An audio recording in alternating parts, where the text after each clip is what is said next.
Jung also identified that individual realization was at the heart of finding a meaning to life. He put great emphasis on the individuation process, but the method which allows one to become self-realized is approached through a method called circumambulation.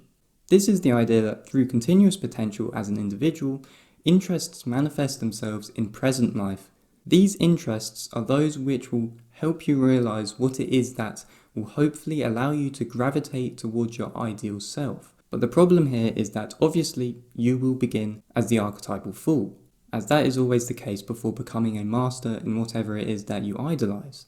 Therefore, there are continuous diversions which one will make, so it's never a linear psychological evolution. It's more circular, but by every inch you are slowly rotating inwards to attain the center of the self.